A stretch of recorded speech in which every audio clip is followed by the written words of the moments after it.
రేపు శుక్రవారం రోజు రాత్రి పడుకునే ముందు దిండు కింద ఇది పెట్టి పడుకోండి. తెల్లవారేసరికి ఖచ్చితంగా కోట్లు వస్తాయి. మీరు కోటీశ్వరులాగా మారిపోతారనమాట. ఎందుకంటే దిండు కింద ఇది పెట్టి పడుకోవడం వల్ల అండి మనకుండే అష్టదరిద్రాలు పోయి అష్టైశ్వర్యాలు సిద్ధిస్తాయి. అలానే కాకుండా సంపాదన కూడా పెరుగుతుంది. అద్భుతమైన ఫలితాలను అయితే మనం చూడగలుగుతామని చెప్పొచ్చు.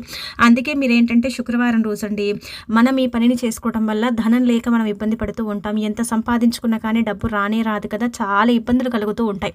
ఎవరికి కూడా ఏంటంటే కనుక మనకి సమస్య ఉంది, ఇలా ధన సమస్య ఏర్పడుతుందని మనం పంచుకోలేం కదా.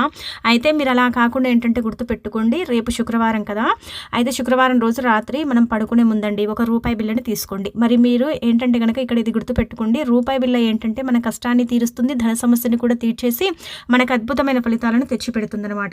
అందుకే రూపాయి బిల్లని తీసుకోండి. కొంచెం ఏంటంటే రూపాయి బిల్లని నీళ్ళతో కడిగేసుకొని ఇంకా తీసుకొని ఆ తర్వాత దాన్ని నీళ్ళు లేకుండా తుడిచేసుకొని మీరు పడుకునే ముందండి ఫోన్లు టీవీలు చూసి అంత పని అయిపోయింది, ఇంకా మేము పడుకుంటున్నామన్న ఒక 5 నిమిషాల ముందు 2 నిమిషాల ముందండి రూపాయి బిల్లని తీసుకుని ఏంటంటే చక్కగా ఎడమ చేతిలో పట్టుకొని సంకల్పం చెప్పుకోండి.